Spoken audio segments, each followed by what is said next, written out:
Jaén con París, con los parisinos y con los franceses, especialmente con aquellos que viven en nuestra ciudad. Este fin de semana, los franceses residentes en Jaén, que en estos duros momentos están lejos de sus compatriotas, han sentido más que nunca el calor y el apoyo de nuestra ciudad.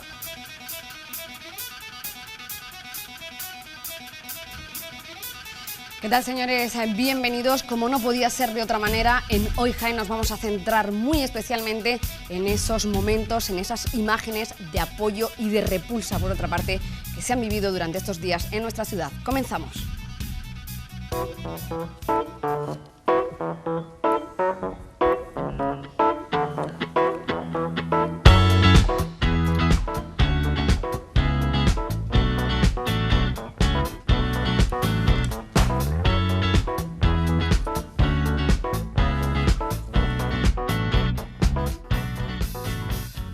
Emotivas, por otra parte, imágenes, y vamos a hablar también con testigos jieneses que durante este fin de semana han estado en París. Nos van a contar cómo han vivido toda esa polémica, todo ese estado de excepción que se vivía en la capital francesa, y vamos a estar con un experto con el que vamos a analizar también esta situación, un experto en Derecho Internacional y en Derecho Europeo. Pero sin duda, la imagen del día, la noticia del día, es que Jaén se vuelca con París. Daniel Illana, buenos días. Buenos días, Marta Nirio. Pues así es. Buenos días a todos ustedes también, por supuesto. Jaén ha estado apoyando al pueblo parisino y al pueblo francés, como lo han hecho la mayoría de ciudades europeas durante este fin de semana. Emotivos actos de homenaje que espontáneamente han surgido y se han difundido a través de las redes sociales y WhatsApp. Han llenado de bellas imágenes como las que van a ver a continuación todo lo que ha sucedido. En este caso han sido velas, mensajes y flores y el aliento de varios grupos de franceses, familias enteras que residen en nuestra ciudad y que a través, como decimos, de esas redes sociales han convocado una concentración o han convocado concentraciones espontáneas. Y otra de las imágenes que se vivía era la que acabamos de ver, la parte institucional, que también quería mostrar su repulsa en Jaén. Políticos, agentes sociales, responsables también de los cuerpos de seguridad del Estado protagonizaban minutos de silencio y actos de condolencia, y lo están viendo, para mostrar, como decimos, la repulsa de la ciudad de Jaén, de sus instituciones contra el terrorismo, y también desde aquí mandar un mensaje de apoyo a los franceses.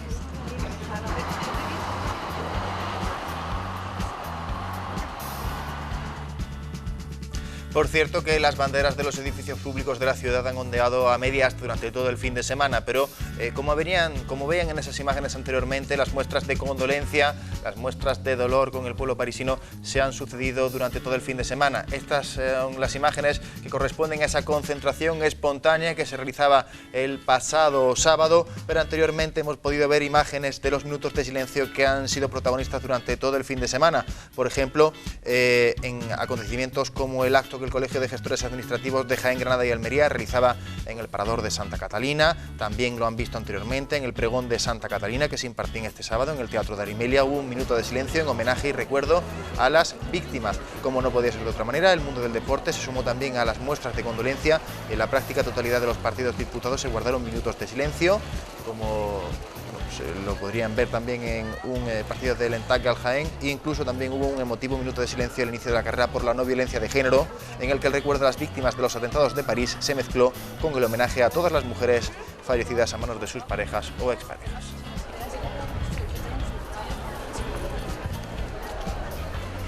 Pero sin duda una de las imágenes de este fin de semana es esa que acaban de ver, esa concentración espontánea que se producía en la plaza de Santa María, un altar improvisado al pie de la Catedral de Jaén. Allí, sobre todo, familias francesas querían juntarse con sus compatriotas y muchos jienenses quisieron estar con ellos.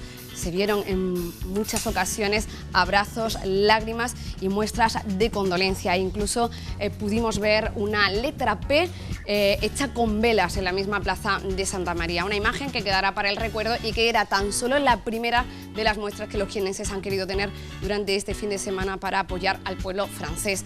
Ya estamos en nuestra mesa de informativos. Aquí vamos a analizar también desde el punto de vista del derecho internacional y el derecho europeo qué está ocurriendo, qué ocurre. Lo vamos a hacer con el profesor Juan Manuel de Framiñán, pero antes, Dani, vamos a hablar de redes sociales, de nuestra cita diaria con Twitter, con nuestros espectadores. Por cierto, que también tenemos a una jienense esperando al teléfono para contarnos cómo vivió ese fin de semana en París. Efectivamente, nosotros ya tenemos hashtag abierto para que participen con nosotros. Hoy Jaén 10, hoy cumplimos nuestro 10º programa y esperamos que todos ustedes se sumen. Pues también nos pueden contar, por supuesto, sus experiencias, cómo se enteraron, cómo han vivido este fin de semana tras los atentados de París. Y también hemos abierto ya una encuesta para todos ustedes en la que le preguntamos a este respecto. Y le decimos, ¿se siente usted atemorizado tras los atentados de París? De momento, bueno, pues solamente ha tenido un voto, pero nos dice que no. Así que parece que no ha cambiado de momento mucho la perspectiva respecto a la percepción del peligro por el terror yihadista desde la capital del Santo Reino. En cualquier caso, también le recordamos que tenemos dirección de correo electrónico. Cualquier otra cosa que nos puedan cantar, nos la pueden remitir a hoyjaen@ondajaen.es.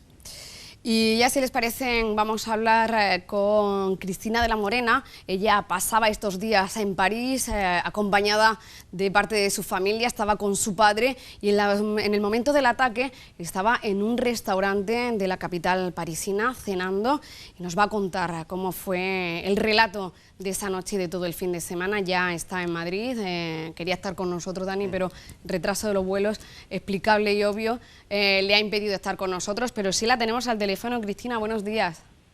Hola, buenos días a todos. Ya me imagino que con el susto algo más ha pasado, todo más tranquilo, ya estás en España. ¿Cómo estás? Pues ahora mismo mucho más tranquila.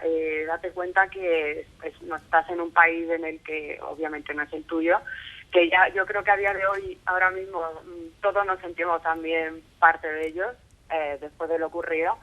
Pero era un fin de semana, pues como explicaba, pues como un fin de semana de viaje. Además era la primera vez que visitaba París. Y bueno, la situación fue un poco desconcertante, básicamente porque nosotros allí, pues obviamente no es lo mismo que cuando estás en España, pues tienes tu red, tienes tu PC y te puedes estar informando de cualquier noticia. Entonces, la noche en la que pasó todo, nosotros estábamos en un restaurante cerca del Arco del Triunfo.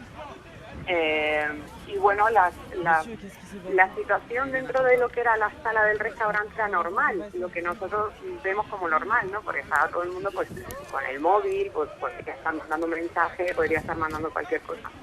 Pero nadie, no sé, se levantó o pasó algo que tú dijeras, oye, realmente fuera pasando un atentado, nada, nadie dijo nada. Entonces, justamente pues cenando yo tenía el bolso justamente detrás de mi espalda y noté que vibraba y era mi hermano que me estaba llamando. Entonces había llamado a mi padre, no lo cogía. Entonces ya cuando me lo cogió a mí fue como, por Dios, ¿estáis bien? ¿Qué pasa? ¿Dónde estáis?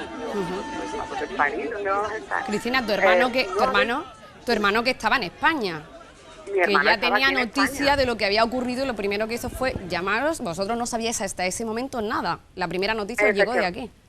Nada, absolutamente nada. Por lo que te estaba comentando, es que nadie en la sala del restaurante había hecho algún comentario o había salido corriendo, algo anormal, ¿no? Entonces, mi hermano, pues ya cuando nos oyó, pues dijo, oye, pues mira, ha pasado esto, tened cuidado, irme informando a ver cómo está la situación. Entonces, justamente al lado, pues había una mesa con chicas, estuvimos hablando por chicas. Efectivamente, en los radios en los que había la bomba estábamos, gracias a Dios, pues bastante lejos, pero en ese momento nos dijeron, oye, han decretado el estado de sitio, no se puede salir a la calle, no hay taxis, no hay nada. Entonces, en estos momentos, cuando justamente, no sé, te entra el pánico, el pánico de verdad, porque estás en una situación en la que realmente no sabes cómo actuar. Entonces, bueno, el restaurante nos dijeron que no podíamos salir a la calle para nada, estuvimos 2 o 3 horas allí metidos. Y luego sí que es verdad que cuando tuvimos había 2 personas escoltándonos hasta un taxi que nos pudo llevar hasta el hotel. Y en el hotel directamente fue Canal 24 Horas, que de hecho esta mañana me parece que he enterado que ha sido una de las mejores televisiones en las que han dado más veracidad desde el primer momento en todas las noticias que había pasado. Entonces ya en ese momento ya te quedas un poco como más tranquila, ¿no? Bueno, estoy en el hotel, estoy bien, pasan las noticias y ves que desde esta mañana habías estado paseando por ahí, que 15 minutos antes del primer tiroteo estaba paseando con mi padre por esta calle. Entonces, eso, Cristina, nos comentabas, produciendo esta entrevista, que antes de cenar vosotros habíais estado paseando casi toda la tarde y pasando junto al restaurante donde, pues, un rato después de que vosotros fuerais, unos 3/4 de hora, se produjo el tiroteo, ¿no? Habíais estado en esa zona un rato antes. ¿Cristina? Bueno, pues no tenemos ahora mismo la señal con Cristina, vamos a intentar recuperarla cuanto antes. En cualquier caso, yo creo que el testimonio importante y sobre todo, bueno, pues los momentos de tensión que se vieron en París, incluso aquella gente que no estaba en el radio de acción de los atentados terroristas, bueno, pues tuvieron que vivir ese momento de nerviosismo, ese estado de excepción, no poder tener libertad de movimiento, no poder, bueno, pues ni siquiera pedir un taxi, o sea, lo cual claro, es y que muy eso complicado. también nos contaba Cristina, que se veía cuando en el camino del restaurante al hotel, en el taxi, decía que París era una ciudad desierta, una ciudad como París en la que nunca cesa el movimiento, que siempre hay gente. Dice que parecía extraño, ¿no? Parecía una película. Cristina, estás ahí ya, ¿no? Sí, se ha cortado, lo siento. Estábamos hablando de lo que nos comentabas, ese viaje desde el restaurante al hotel en el que te encontraste un París totalmente desierto, ¿no? Desierto, totalmente desolado, no había nadie. Lo único que se escuchaban era pues las sirenas de las ambulancias, de los coches de policía, muchas motos de policía también, pero las calles desiertas totalmente.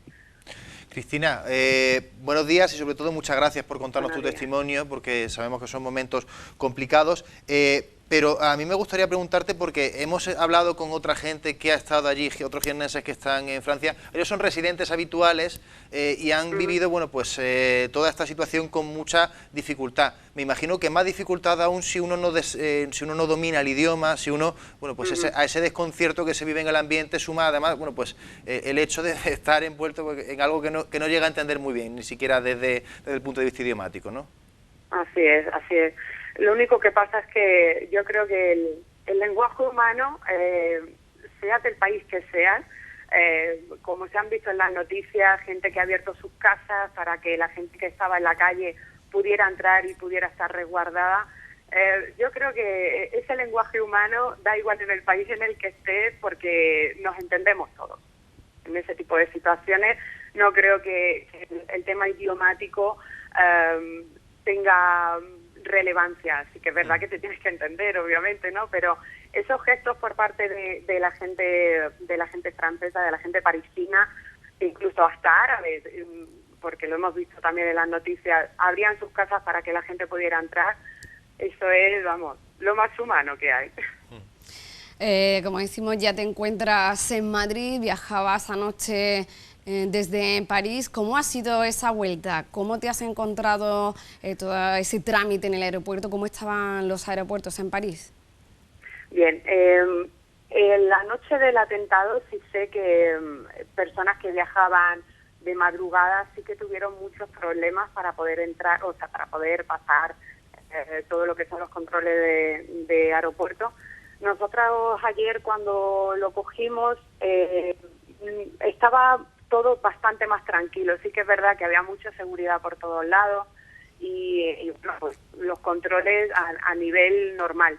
No había nada más destacado que decir, porque estaban estaban bien, no había ningún problema para poder pasar los controles. Bueno, pues yo creo que nos quedamos con esas palabras, que ya estás en España, que ya estás tranquila, afortunadamente. Bueno, pues puedes contar esta historia desde este punto de vista de prácticamente decir he estado en un lugar, en un acontecimiento histórico, pero bueno, sobre todo, bueno, y también esa imagen, ¿no? En España sabíamos antes lo que había ocurrido, me decía Cristina que su hermano fue el que los alertó con una llamada de angustia, que se te ha quedado para siempre en la memoria esa voz de tu hermano entrecortada preguntando dónde estáis y si estáis bien, porque además tu padre no había contestado al teléfono y ya estaba muy preocupado. Sí. Eso te queda para Las noticias volaron. Desde aquí, desde España, fueron primeras y súper veraces, desde luego que sí. Pues Cristina, muchísimas gracias por estar con nosotros. Imaginamos que has estado en contacto continuo con tus seres queridos, pero si quieres mandarle algún mensaje a la gente conocida, a tus amigos, etcétera, con los que no le has podido todavía hablar y quieres aprovechar esta ocasión. Pues que estamos bien y que en cuanto lleguemos a Jaén nos vamos a ir a cualquier lado a celebrarlo. Así. Perfecto, pues muchísimas gracias, Cristina. Gracias. Muchas gracias a vosotros. Adiós. Hasta luego.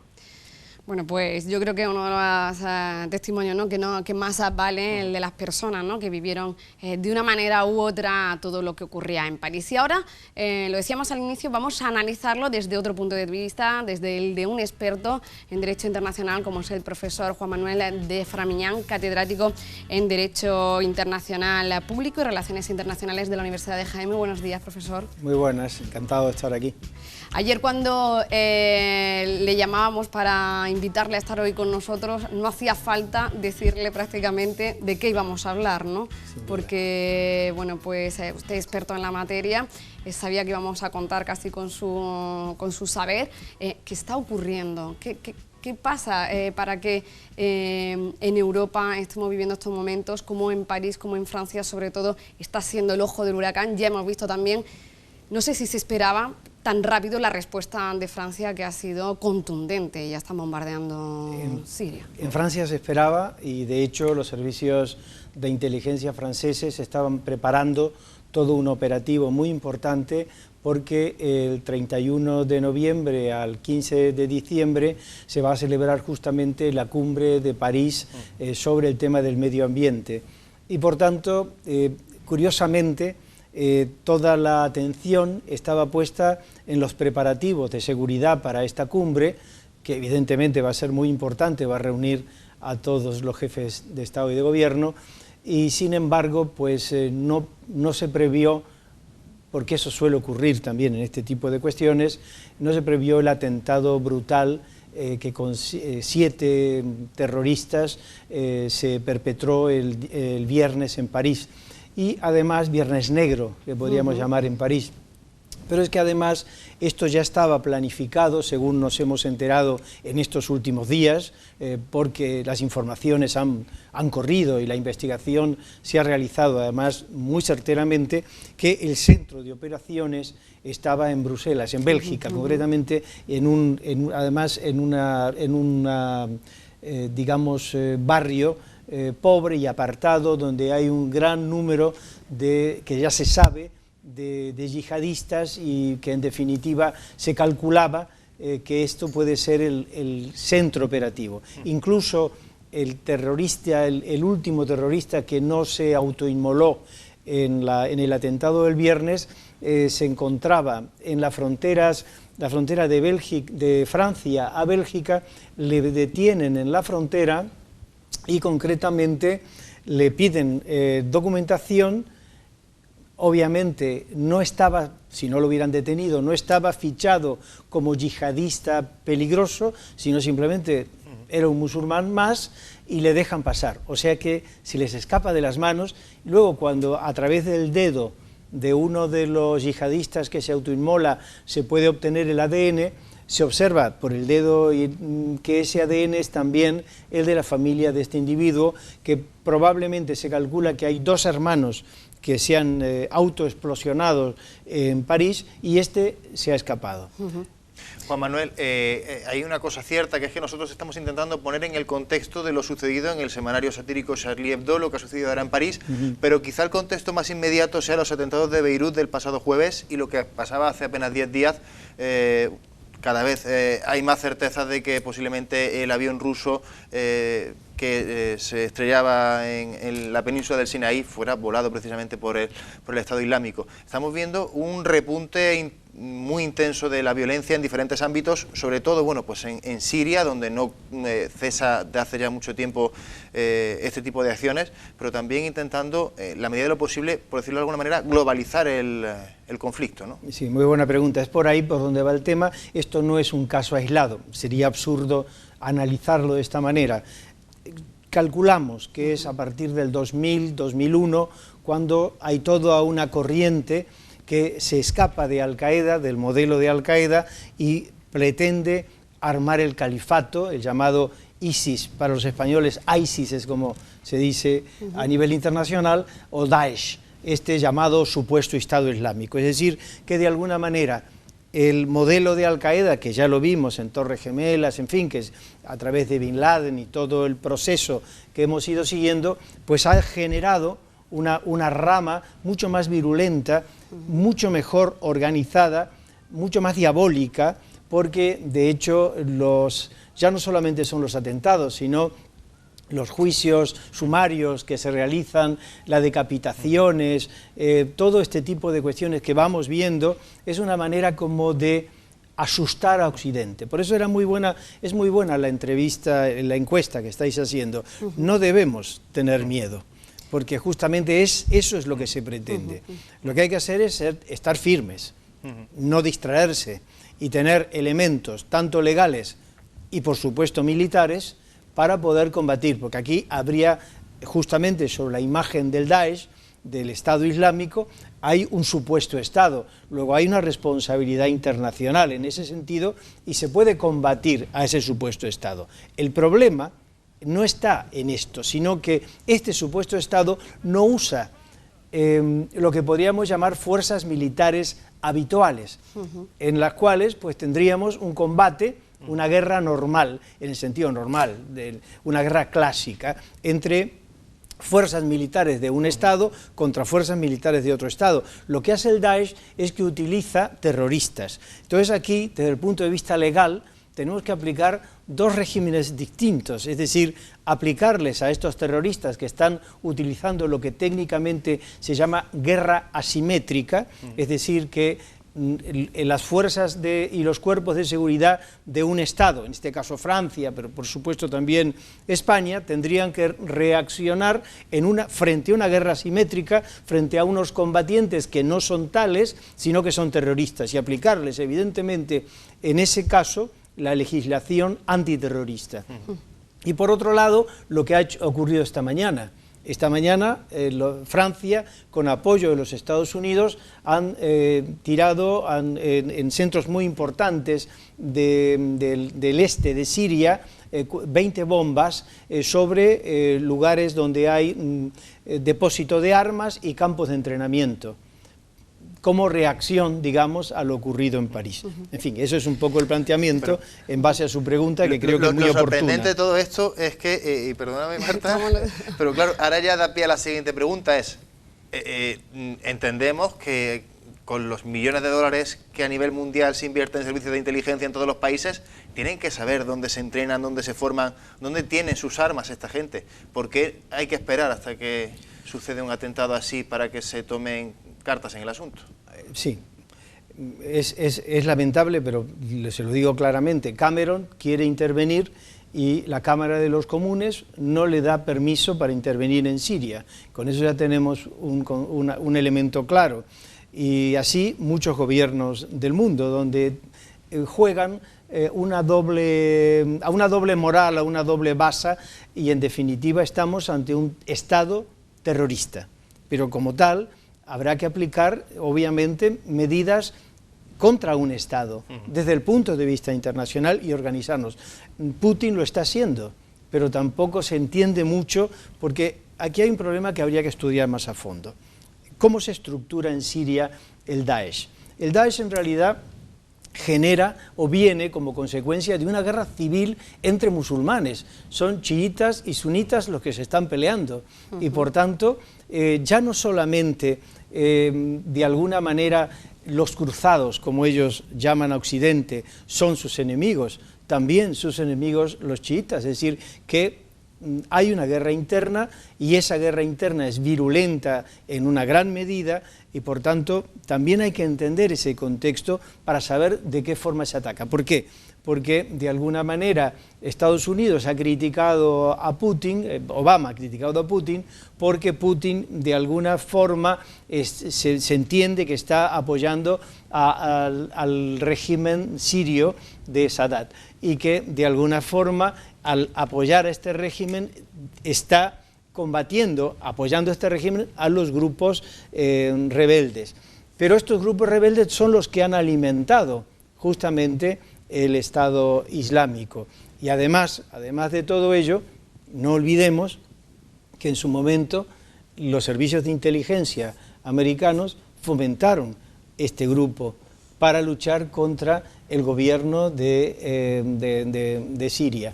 Por tanto, es como una especie de criacuervos que luego te sacan los ojos. Y esto ya pasó, y lo comentábamos fuera de cámara con usted hace un momento, esto ya pasó en Afganistán también y, por supuesto, en otros sitios del mundo.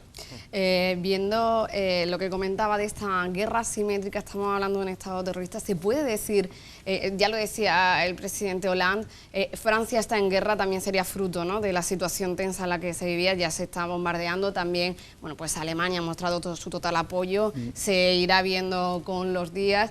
¿Se puede decir que estamos en guerra desde ahora? ¿Llevamos en guerra más tiempo de lo que pensábamos, de lo que sabíamos? ¿Es una guerra como, o sea, podemos decir que estamos en guerra? Se puede decir que estamos en guerra, lo ha dicho el titular del País, sin ir más lejos, lo ponía claramente, a mí me pareció muy interesante porque hay que aceptar... ¿No le parece una exageración periodística, por tanto? No es una exageración, es una guerra, pero es una guerra compleja. No es un Estado que invade por un método de agresión o invasión a otro Estado, es mucho más complejo. La situación es sumamente compleja. Desde la perspectiva del derecho internacional tenemos que elevar nuestra voz y aclarar cómo está ocurriendo esto y evidentemente hay un Estado, que ellos se autodenominan Estado Islámico, por lo tanto hay un Estado contra el que hay y se puede combatir.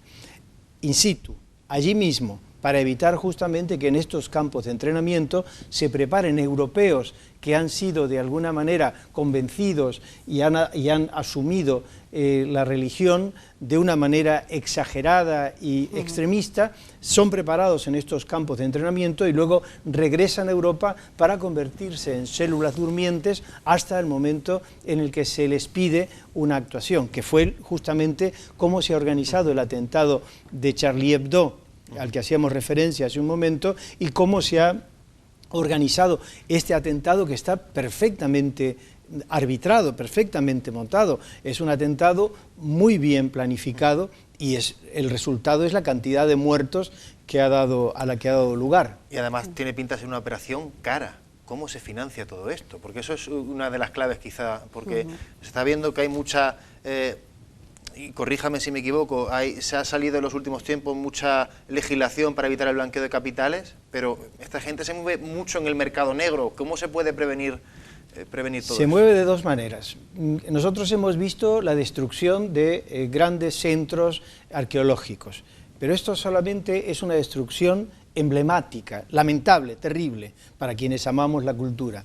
Pero ellos lo que hacen es que con las piezas que se pueden lucrar y vender, hay un mercado negro en este momento dedicado exclusivamente al mercado de robo y piezas arqueológicas de los cuales ellos se están nutriendo económicamente. Pero no es el único caso. También tenemos el petróleo. Ellos han logrado conquistar, el Estado Islámico, el ISIS, ha logrado conquistar determinados pozos petrolíferos que los está explotando y curiosamente por la vía de Turquía sale y allí de alguna manera se lava el petróleo, por decirlo entrecomilladamente, es decir, para que los estados occidentales lo compren más barato. Pero se sabe perfectamente que esos barriles de petróleo vienen del Estado Islámico y estamos, quienes le compran, financiando de una manera ilegal y además inmoral al Estado Islámico. Pero es que además, curiosamente, es el propio gobierno de Siria el que también le compra petróleo a través de esta vía indirecta. O sea que están lucrando a sus propios enemigos. Es una situación sumamente compleja, muy confusa, en donde hay que tener las ideas muy claras. Y en esta idea... Y unión de los aliados, ¿no? Que es lo que hablábamos que también falta en este conflicto, claro, ¿no? sí, por supuesto. Es que... Si no se ponen de acuerdo ni siquiera los que tienen que combatir, ¿no?, ese Estado Islámico. Por ahí, viendo las redes que tienen ellos, las posibilidades, y además otro elemento que introduce este tipo de guerra es lo que comentaba, esa capacidad de convencer a nacionales, que son los primeros que se están inmolando en sus propios países, ¿no?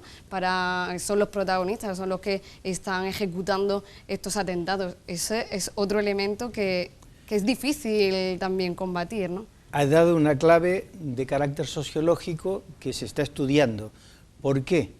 En los barrios del norte de París, los musulmanes de segunda y tercera generación no se sienten, aunque han nacido y tienen nacionalidad francesa, no se sienten franceses, pero tampoco se sienten, si supongamos que han venido de Argelia, sus abuelos o sus padres, tampoco se sienten argelinos. Hay en este momento una falta de identidad por parte de una generación bastante amplia.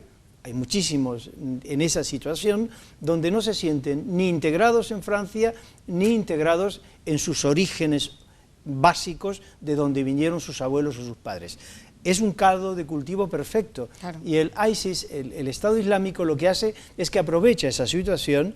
Incluso en una publicación que ellos tienen, Davik se llama, no sé si que se puede obtener también en las redes. Davik es una publicación del Estado Islámico, y en ella han dicho claramente que les están ofreciendo una identidad, un sistema, un futuro y además, de alguna manera, una realización personal.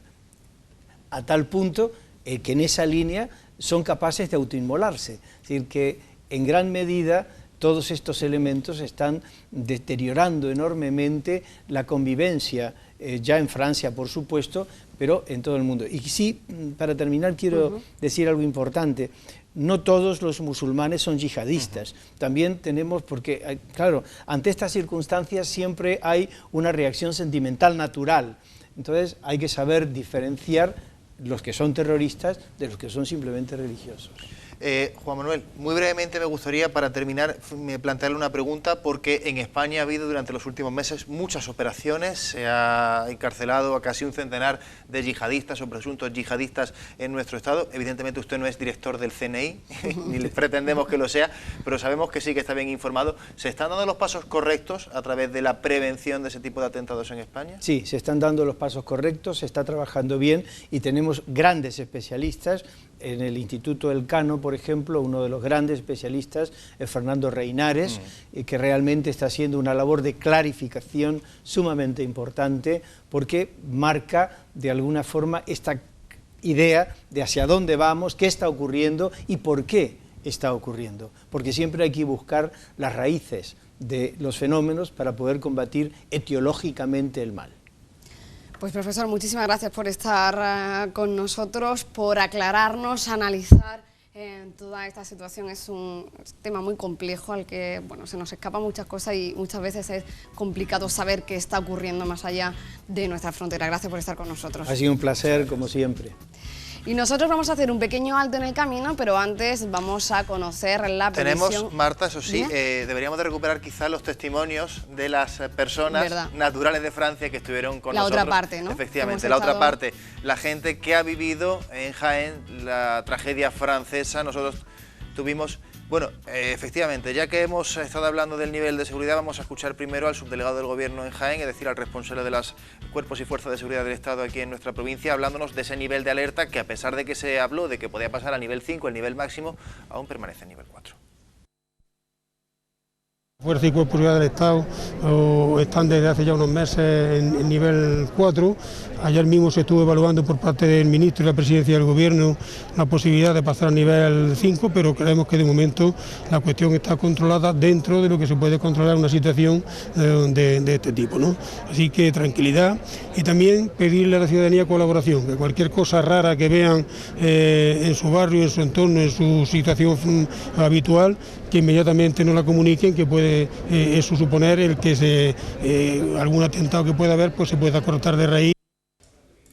Bueno, pues ya han oído al subdelegado del Gobierno, tranquilidad y también colaboración ciudadana. Y también nos vamos a acercar a la otra parte de los testimonios. Hemos estado hablando con una jiennense que estuvo en París y ahora vamos a recabar pues lo que nos contaban.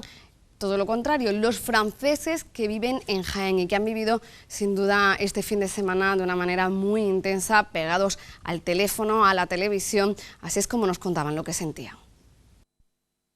Pues ya después de cuando hace 10 meses ya hemos vivido algo parecido, volvemos a vivir algo más horrible, aún nos sentimos como la impotencia. Yo creo que no podemos hacer nada desde aquí, aparte de venir. Tenía a mi tío ahí y no me ha contado mucho, me ha mandado un mensaje para tranquilizarme y a las 3 de la mañana, porque por lo visto estaban bloqueados ahí y la gente, amigos que están bloqueados, se han quedado bloqueados toda la noche en su casa, no podía salir, solo escuchaba los ruidos, los gritos y la verdad que la han pasado fatal, parece una pesadilla, vamos, o sea, no lo podemos creer desde aquí. Yo, como tengo 2 niños pequeños, me enteré realmente a las 6 de la mañana esta mañana y luego pues ya dejas de dormir y empiezas a pensar pues en tus niños, en tu familia, y ese mundo que estamos creando, pero bueno. Y bueno, supongo que la sensación esa, ¿no? La de impotencia, de miedo, de inseguridad. Pero es que no podemos, no, es que el miedo no nos podemos dejar vencer por el miedo, eso lo tengo clarísimo. ¿Y entendéis en Francia que quizás estáis en el punto de mira más que otros países? Sí, no sé, por muchas razones podemos estar en el punto de mira, pero siempre habrá excusas, siempre, son excusas. Muchas gracias. Bueno, pues desde luego nosotros nos sumamos al dolor de estas familias francesas que viven aquí en Jaén y nosotros nos vamos a marchar a la publicidad. Eso sí, vamos a conocer cuál es la previsión meteorológica antes de irnos a esos minutos de publicidad que nos espera para la jornada de hoy y también parece ser que para el resto de la semana, porque el sol, ya saben, sigue brillando en la capital del Santo Reino a pesar de ser 16, nada más y nada menos que de noviembre. Bueno, pues nos vamos con la previsión meteorológica que nos trae nuestro compañero José Amador Cámara y enseguida estamos aquí con todos ustedes. Buenos días, Dani, buenos días, Marta. Como podéis apreciar en vuestras imágenes, en estas imágenes, el cielo ha aparecido completamente limpio en la ciudad de Jaén en este lunes 16 de noviembre. Cielo limpio, el sol radiante, hace una temperatura magnífica. De hecho, la Agencia Estatal de Meteorología prevé nada de viento, nada de lluvia, ni siquiera nada de nubes por aquí por Jaén. Días ideales para hacer una escapadita a la playa. Quien tenga apartamento se le pueda permitir. Pero si no, si nos quedamos por aquí, bueno, pues decir que lo único que estamos notando con respecto a días anteriores es una bajada sensible de las temperaturas. De hecho, la máxima prevista para hoy en Jaén es de 19 grados y la mínima es de 10. Por tanto, un tiempo engañoso. Salimos a la calle, vemos el sol, parece que hace calor, pero no, hace cierta rasquita. Por tanto, si nos lo podemos permitir, por eso no hemos venido aquí a esta roca, os aconsejamos, ¿por qué no hacer rutas de senderismo? Tenemos, bueno, pues en el entorno de Jaén, zonas privilegiadas para irnos a la montaña, calzarnos las botas de trekking, coger la mochila con el bocata de foie gras con chorizo, nuestros bastones y, como digo, hacer deporte, hacer senderismo. Es un momento, una época ideal para ello.